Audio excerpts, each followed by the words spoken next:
Matapos makapili ng mamahaling engagement ring, agad yung isinuot ni Carl sa kanya. Aaminin niya nagtatalon sa tuwa ang puso niya habang isinusuot iyon ni Carl sa daliri niya. Isang mamahaling singsing ang pinili ni Carl na talaga namang nakakalula sa presyo. Puno kasi iyon ng mga bato at malaking diamond sa gitna. "It's perfect," sabi nito sa kanya nang matapos maisuot at hinawakan ng kamay niya para tingnan ang singsing na suot. Napakagatlabi pa siya habang pinipigilan ng tuwang nararamdaman. "You like it?" "Yeah, of course I like it." Nakangiting sagot niya. "Good. Next, I'll buy you new clothes. The expensive one," sabi nito sa kanya. "Carl," nais niya itong pigilan dahil alam niyang ginagawa nito ang mga bagay na ito para ipakita sa kanya ang kaya nitong gawin. "Carl," pigil niya rito nang palabas na sila ng jewelry shop. Suot-suot na niya ang engagement ring nila. "You don't have to buy me clothes or anything." "Why not? I am your fiancé now," sagot nito. "Trina, hayaan mo kong gawin ang mga bagay na gusto kong gawin para sa iyo. Para na rin hindi mo na maisipan pa si Gino Carl!" Inis na putol niya sa sasabihin pa nito. Napataas na ang boses niya sa inis. "Will you stop talking nonsense?" Hiyaw niya at iniiling ang ulo at saka nauna na rito sa paglalakad. "Trina!" Tawag nito sa kanya at sumunod sa kanya sa paglalakad. "Look, ginagawa ko lang ang mga bagay para tuluyan mo nang makalimutan ng lalaking iyon." "Stop it, Carl!" Inis na sabi niya. Nawala na siya sa mood. Naiinis na siya ng todo kay Carl. "Umuwi na tayo." Matigas na sabi niya at mabilis na naglakad palayo rito. Kung gusto nitong pag-usapan si Gino, sige, pag-usapan nila. Pero sa bahay na, dahil baka dito pa sa mall sila magbangayan ito. Dahil ang tagas din ng ulo nito na pinipilit ang tungkol kay Gino. Samantalang ayaw nga sa kanya ni Gino kahit na anong gawin niya. Malakas niyang isinara ang pintuan ng sakyan at binagsak ang likod sa sandalan. Nainis siya na sobra kay Carl dahil wala sa lugar ang pagsiselos nito. Noong una cute at nakakakilig, but now hindi na. Nakakairita na ito. Mabilis naman ang pagpapatakbo nito sa sasakyan. Napahawak pa siya sa takot na sumubsob sa dashboard. "Slow down, Carl!" Tili niya pero parang wala itong narinig. Hindi man lang nagmenor sa mabilis na pagmamaneho. Humugot siya ng malalim na paghinga at tinigpitan ng hawak at mukhang walang balak na magmenor ito. Pagdating sa gate ng asyenda, ganoon pa rin ang takbo nito at napansing iba ang daan na dinadaanan nila. Hindi pa uwi ng mansyon. Nais niya magtanong pero alam niyang hindi siya nito papansinin kaya nagsawalang kibo na lang siya at tinintay kung saan titigil ang sasakyan. Malakas na gilit-git ng gulong ang narinig niya nang huminto ang sasakyan. Kitang-kita pa niya ang kapal ng alikabok na likha ng mga gulong ng sasakyan. "What are you doing?" Inis na tanong niya at nalingon ito. "Are you trying to kill us?" Sita niya. Nagangat ito ng mukha at sunulyapan siya. Madilim ang mukha nito. Galit at nakakatakot ang mabalasik na mukha nito. "Sabihin mo sa akin, Trina, si Gino Rodriguez ba ang dahilan ng pagtangka mong magpakamatay?" Tanong nito habang nakatingin ng diretso sa mga mata niya. "Carl!" Sambit niya sa pangalan nito. Paano ba niyang ipaliliwanag ang lahat kay Carl? "Just answer my question, Trina. Siya ba ang dahilan kaya nais mong tumalon sa building at mamatay na ng gabing iyon?" Muling tanong nito sa kanya. Napahampas pa ito sa manibala nang makalipas ang ilang sandali ay hindi pa rin siya nakakasagot dito. "Bullshit!" Mura pa nito at mabilis na lumabas ng sasakyan. Halos mabingi pa nga siya nang malakas na isara nito ang pintuan. Malaki nga ang salos nito kay Gino. Salos na hindi naman dapat. Sunundan niya ito ng tingin. Naglakad itong palapit sa may ilog. Humugot siya ng malalim na paghinga at saka bumaba ng sasakyan. Naglakad siya palapit kay Carl na nakatalikod at nakatanaw sa malinaw na tubig. Huminto siya sa may likuran nito. "Gino doesn't like me." Simula niya. Nilungon siya ni Carl at kunot noon tumingin sa kanya na tila ba hindi makapaniwala sa sinabi niya. Well, yes, yun ang totoo. Maganda siya, edukada, mayaman, nasa kanya na ang lahat pero nagawa pa rin siyang tanggihan ng isang Gino Rodriguez. "Mga bata pa lang kami ni Gino, pinagkakasundo na kami ng mga magulang namin. Lalo na ng daddy ko." Patuloy niya habang nakamata naman sa kanya si Carl. "Noong araw na dapat ma-engage kami ni Gino, ipinakilala niya si Anya, ang girlfriend nito. Mga bata pa kami ng mga panahong iyon. Then Gino left the country for how many years. Then pagbalik niya ng San Sebastian, Her parents starts the engagement again. But then Gino is still with Anya. Kwento niya at tumugot ng malalim na paghinga. What happened next? Formal na tanong nito. They got married. And now they are happy together. Sagot niya. That's why you decided to kill yourself? I did. But hindi si Gino Rodriguez ang rason. No. I was so scared kay Daddy. Mula na magkaisip na ako, iisa lang ang sinasabi niya. Na I will be Mrs. Rodriguez at si Gino ang magiging asawa ko. Sagot niya at natawa pa. Bata lang ako noon kaya kung ano sabihin ni Dad sinusunod ko. Kaya nang mabigo ko sa isang napakalaking misyon. Natakot akong harapin si Daddy. Malungkot na patuloy niya. Naiiyak siya sa alaalan, takot na takot siya sa ama kaya mas pinili na lang niyang mamatay ng mga oras na iyon kaysa harapin ang ama. Alam ko na susumpa ko ng Daddy ko pag nalaman niya tinalo ako ng isang ordinaryong nurse. Sa puso ni Gino. I am Trina Samonte but still, inaiwan pa rin ako ni Gino at pinili si Anya na hindi naman galing sa mayamang pamilya. Patuloy niya habang umiiyak at hindi mapigilan ang pagpatak ng mga luha. Dati hindi ko naintindihan yun but now I know. It's all about love. Sa love hindi mo masasabi kung kanino katatamaan. Sabi niya at sinulyapan si Carl na nakatingin na sa kanya. Hindi ba't nahulog ka rin sa akin kahit isa akong kasambahay? Tanong niya rito. Humugot ito ng malalim na paghinga at saka humakbang palapit sa kinatatayuan niya. Well, yes. I'm falling for you even I really don't know who you are. Sagot ito't pinunasan sa palad nito mga luha niya sa pisngi. No matter who you are, Trina, wala akong pakaalam dahil mahal kita. Patuloy nito't kinabig siyang payakap. I'm sorry dahil kailangan mong maramdaman ng mga ganyang bagay bago ako dumating sa buhay mo. Kung sana, agad akong dumating, hindi mo mararanasan ang mga sakit at hirap. Lita niya nito habang nakayakap sa kanya. Lalo naman siyang napahagulhol sa sinabi nito at gumanti ng yakap dito. I promise, hindi ka na masasaktan pa, Trina. Hindi ka na matatakot pa. Bulong nito sa kanya. I believe you, Carl. Sagot niya. Naniniwala siya kay Carl dahil alam niyang si Carl ang nakatadhana para sa kanya. Si Carl ang lalaki para sa kanya.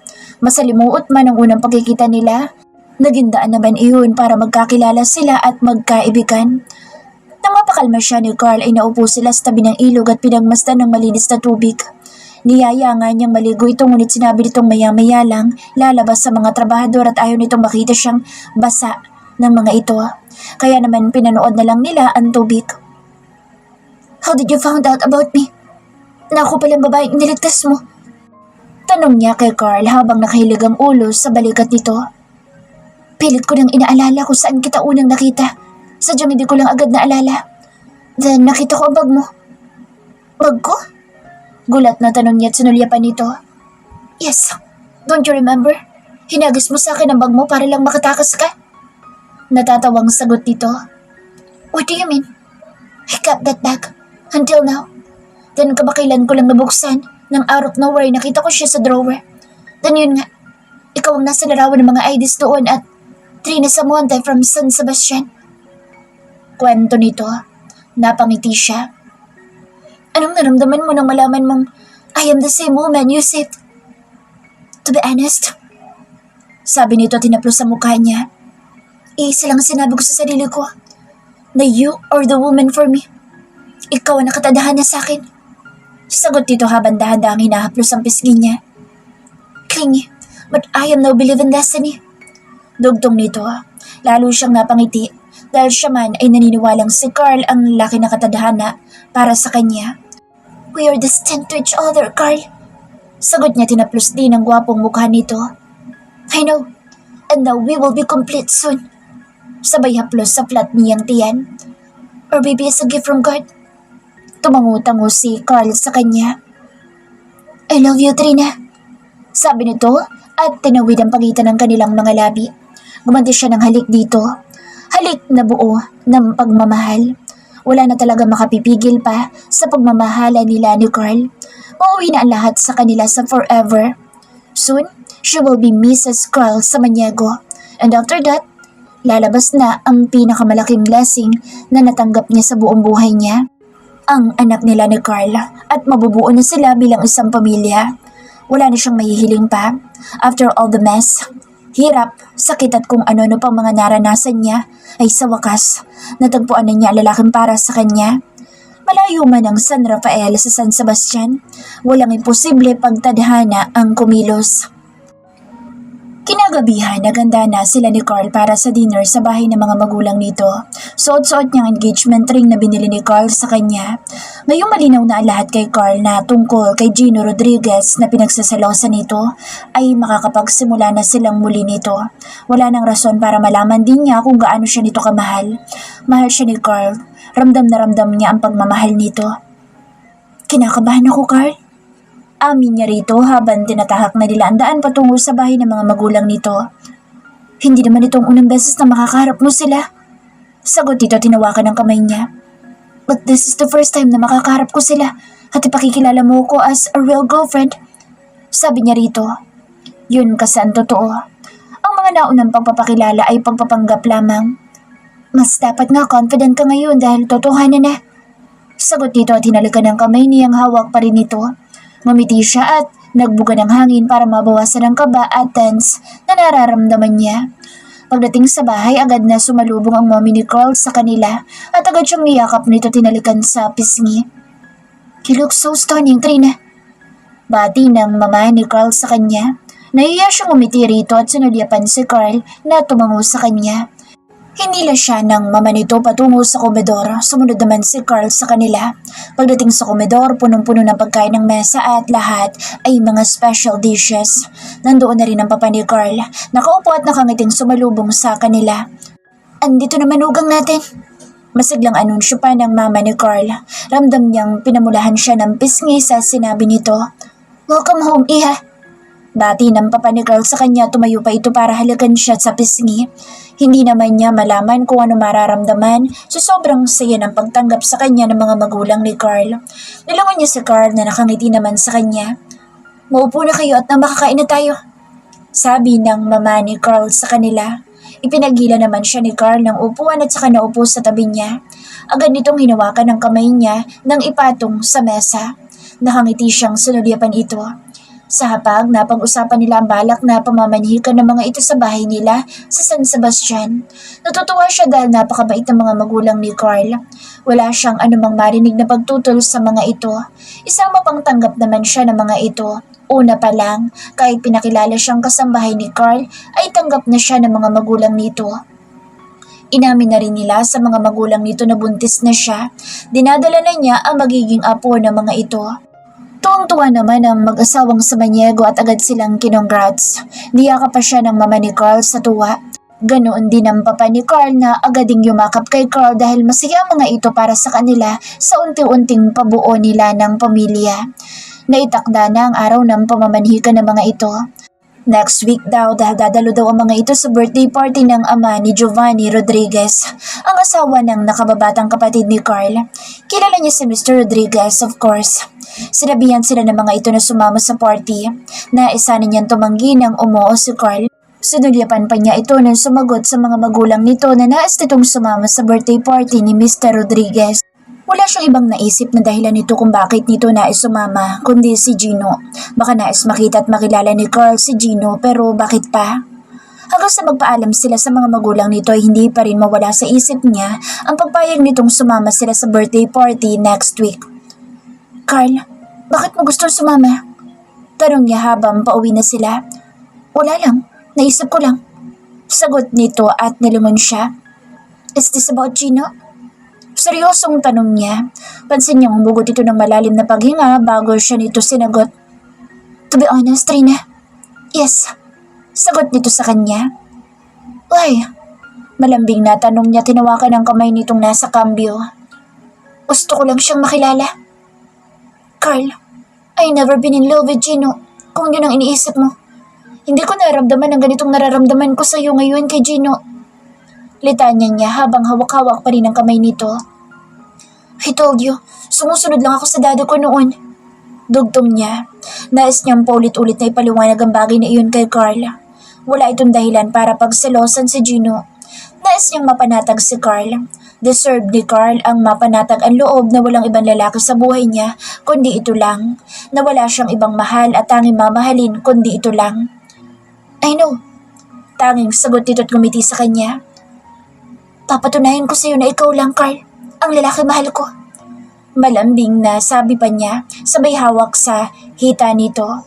Hindi nakaligtas sa kanya ang pagkagulat ni Carl sa ginawa niya. I am yours tonight, Carl. You can hold me as much as you want. And however you want me. Nangaakit na sabi niya rito habang pinaglalanda sa mga daliri sa hita nito. Don't play games with me, Trina. I'm not. You can hold me all night. Sagot niya at mabilis na hinalagan dito sa pisngi at isinandalang ulo sa balikat nito habang nagmamaneho pauwi ng mansyon. Handa na siyang ipaubaya muli ang sarili kay Carl. Walang dahilan para ipagkait niya ang sarili kay Carl, gayong mahal naman siya nito. Nagmamahalan sila nito. Pagdating sa mansyon, siyang pagpasok pa lang nila sa loob ay agad na siyang sinunggaban ni Carl.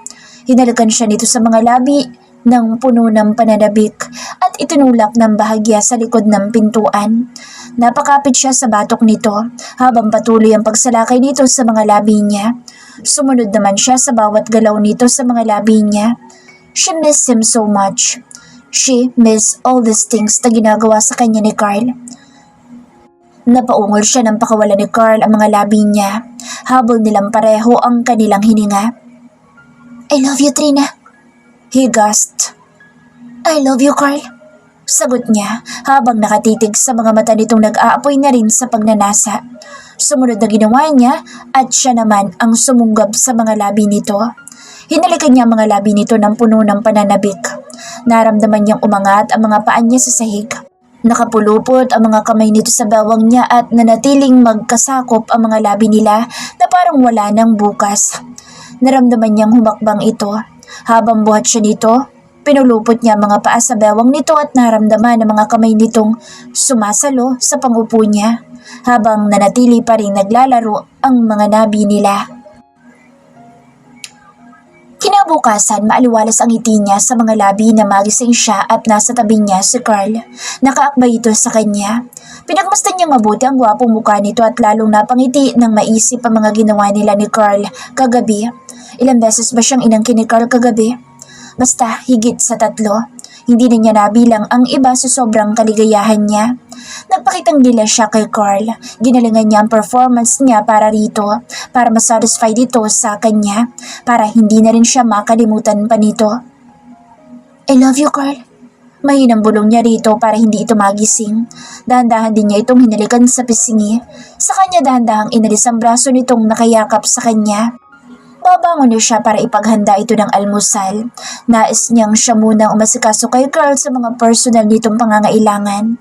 Magiging asawa na rin naman na siya nito kaya dapat ngayon pa lang masanay na siya sa mga gawaing bahay, lalo na't wala siyang kaalam-alam sa maraming bagay pagdating sa mga gawaing bahay. Magandang umaga po, Manang Nena. Manang Lumen. Masiglang bati niya sa dalawa nang madatna na mga ito sa kusina. Magandang umaga, Mrs. Samaniego. Sabay na bati ng dalawa sa kanya. Napakunot noo siya sa itunuran ng dalawa sa kanya. Ano? Alam na namin ang chika, Ma'am Trina. Nakangiting sabi ni Manang Nena sa kanya. Ano po yun? Naguguluhang tanong niya. Naikakasal na kayo ni Sir Carl. Hiyaw ng dalawa sa kanya. Nanlaki ang mga mata niya sa sinabi ng mga ito. Paano niyo binalita sa amin ng mama ni Carl? Maaga siya nagtungo dito kanina para magdala ng karne.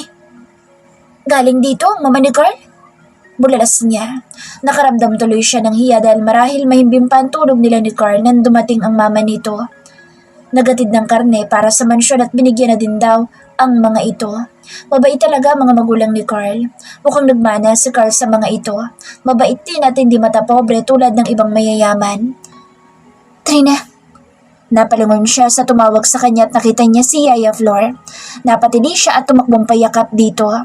Naging abala sila ni Carl kaya hindi pa niya nagawang pasyalan nito. Yaya Flor! Tawag niya rito habang mahigpit na nakayakap. Congratulations, Iya! Sabi nito sa kanya. Mukhang alam na rin ito ang tungkol sa kanila ni Carl. Salamat po. pasasalamat niya. Isa si Yaya Flor sa naging daan para makitang muli si Carl matapos siyang iligtas nito. Kinausap siya ni Yaya Flor tungkol sa kaso ng pamangkin nito. Nasa kulungan ang pamangkin nito. Si Carl ang gumawa ng paraan para may pakulong ang pamangkin ni Yaya Flor dahil sa ginawa nito sa kanya. Humingi ng pasensya si Yaya Flor sa nagawa ng pamangkin nito pero hindi naman ito hinihiling na palabasin ito sa kulungan. Sinabi nitong kailangan pagbayaran ng pamangkin nito ang mga kasalanan nito.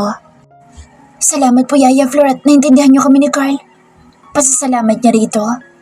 May kasalanan ng pamangkin ko at hindi porke pamangkin ko siya ay hayaan ko dahil ang kasalanan ginawa niya sa iyo. Sagot nito at muli siyang niyakap. Masaya ako para sa inyo ni Sir Carl. Salamat po.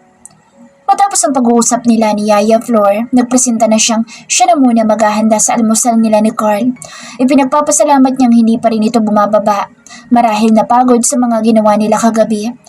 Napailing siya ng ulo nang maalalang muli ang mga ginawa nila ni Carl sa loob ng kwarto, sa kama, sa sofa, sa sahig, sa dingding at kung saan-saan pang sulok ng kwarto nila. Saktong nilalagay niya sa mesa ang mga niluto nung sumungaw sa komedor si Carl. Good morning. Masiglang bati nito sa kanya. Good morning. Bati rin niya rito. Agad ito lumapit sa kanya at hinila siya sa bewang. Bumunggo pa siya sa malapad nitong dibdib. Carl, baka may makakita sa atin. Saway niya rito nang akmangahalikan siya sa mga labi. I already miss you eh. Bulong nito sa mga labi niya. I miss you too. Sagot niya. Hinalikan naman siya nito sa pisngi at niyaya na niya itong maupo sa hapag. Ako nagluto ng mga iyan. May pagmamalaking sabi niya. Really? Mangha nito na tiningnan ng mga nakahandang pagkain sa mesa. Puro fried pa lang iyon. Yun pa lang kasi ang kaya niyang iluto sa ngayon. Fried muna ngayon ang kaya ko. Nahihiyang amin niya. There's nothing wrong with fried. Sagot nito at kumuha ng itlog. Inilagay sa plato nito at hinati. Sinubo ang kalahati. Pinanood naman niya ito habang umunguya na tila ba sarap na sarap sa pritong itlog. Ang sarap? This is the best egg I ever taste. Sabi nito sa kanya. Natawa siya. Iisa lang naman ang lasa ng mga pritong itlog. May nilagay ka bang ingredients? Tanong nito at sinubo pang kalahati. Yeah, I put some love. GC na sagot niya. Tinignan siya ni Carl na tila nais matawa sa corning sagot niya. Come here. Tawag nito sa kanya. Lumapit naman siya at tinila siya nito sa kamay. Bumagsak siya sa kandungan nito. I love it. I love everything with your love. Sabi nito sa kanya habang ang isang kamay nito ay humahaplos sa hita niya. Ang isa naman ay sa balikat niya humahaplos. May init na namang naglalakbay sa buong katawan niya. Init na sa isang haplos lang ni Carl ay nararamdaman niya. You're the best thing happened in my life, Trina. Seryosong sabi nito. Really? Paninigurado niya at tinaplos ang gwapong mukha nito. Makapal na ang bigote nito sa pisngi pero bagay naman dito. Lalo itong gumwapo at hot na hot ang dating tulad ng mga karakter sa mga Turkish novela. Yes, Trina. 100%. Sagot nito tinawakan siya sa tungki ng ilong. How about Claire? Ewan niya kung bakit niya natanong si Claire. Si Claire lang kasi ang babaeng kilala niya na naling kay Carl. At kung meron pa maliban kay Claire ay tila nakaramdam siya ng inis. Ayaw niyang isipin na ang mga ginawa nila ni Carl kagabi ay nagawa na rin ito sa iba. Claire is nothing. Sagot nito at kinagat-kagat siya sa balikat. Kumain na tayo at isasama kita sa asyenda. Sabi nito. Sige. Sagot niya at mabilis na tumayo mula sa kandungan nito. Enjoy naman silang kumain dahil panay puri nito sa luto niya. Kahit papaano kinikilig siya sa mga puri nito. Matapos silang kumain, sabay na silang naligo at hindi pwedeng hindi siya ang kinin ni Carl sa loob ng bathroom. Pagkatapos ay nagbihis na sila. Ipapasyal daw siya nito sa asyenda. Pagbaba nila, siyang dating naman ng isang lalaki na kaibigan daw ni Carl. Si Riley. Naalala niya ang lalaki. Ito ang may birthday sa party na pinuntahan nila nang sumama siya kay Raymond. Tumingin sa kanya ang lalaki kaya agad naman siyang ipinakilala ni Carl dito. Riley, met Trina, may fiancé. Pakilala ni Carl sa kanya. Trina, Riley is a friend of mine. Nginitian naman niya ang lalaki. Nice to meet you, Trina. Sabi ng lalaki sa kanya at nakipagkamay pa ito. Trina, can I talk to Carl? Sabi nito sa kanya. Nilingon niya si Carl at tumango. Wait me here, sweetheart. Bulong ni Carl sa kanya. Tumango naman siya rito.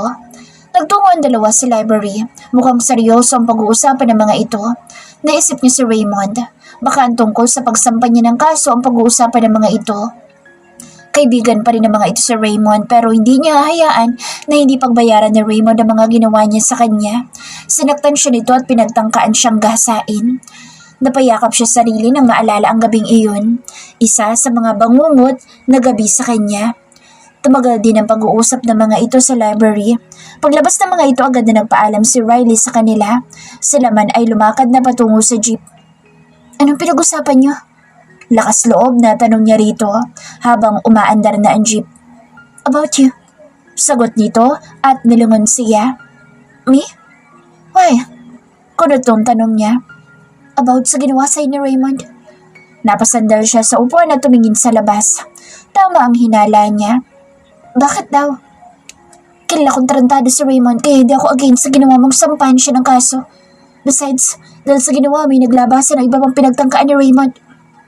What? Gulat na tanong niya at sinulya pa nito. According kay Riley, isang nakababata niyang kapatid sa muntikan na rin mapagsamantalahan ni Raymond.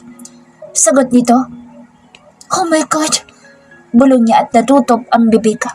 Nagsampa na rin daw ng kaso ang pamilya ni na Riley kay Raymond. May dalawang waitress pa raw na nagsampa na rin ang kaso kay Raymond. Katulad din daw niyang mga pinagtangka ang gahasain ni Raymond. Kinilabutan siya sa mga narinig mula kay Carl. Hindi lang pala siya ang ginawa ng masama ni Raymond. Marami pala sila. You are brave, Trina. Sabi ni Carl sa kanya, tinawakan ng kamay niya. Ikaw ang naging daan para maglakas loob na magsalita ang iba pang mga biktima. Am I? Yes, sweetheart. And I'm so proud of you. Sabi nito at hinalikan siya sa kamay. He deserved to be in jail. Mariing sabi niya. Exactly. Sagot nito. Tama ang desisyon niyang huwag manahimik at hayaan na lang ang ginawa ni Raymond sa kanya. At least ngayon lahat silang binastos dito ay makakaganti na kay Raymond. At higit sa lahat, wala nang babaeng mabibiktima ito. Sinabi din ni Riley na pumunta tayo sa bago niyang bar. Opening mamaya. Sabi nito, makalipas ang ilang sandali. Gusto mo bang matend? He asked. Nandoon ba si Claire? Claire? Kunutong tanong nito sa kanya at nilingon siya. Hindi pa siya tapos kay Claire. Nais pa niya ipakita rito kung sino sa Trina Samonte na nalalapit ng maging Trina Samonte sa Maniego. Nagtungo sila ni Carl sa asyenda. Pinasyal siya nito. Ipinakilala sa mga tauhan nito bilang fiancé. May pagmamalaki pa si Carl pang ipinapakilala siya sa mga ito. Iisa lang naman ang sinasabi ng mga tauhan sa asyenda na bagay daw sila ni Carl. Bagay na lalo niya ikinatutuwa.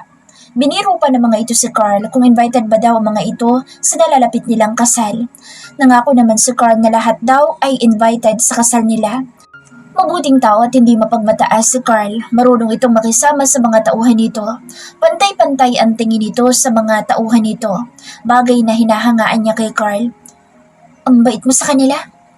Sabi niya habang hawak kamay silang naglalakad sa malawak na lupain. Pamilya ko na rin kasi sila. Kung wala sila, hindi rin naman lalago ang asyenda. Sila ang dahilan ng paglago ng asyenda. Sagot nito sa kanya. Napakabuti mo, Carl.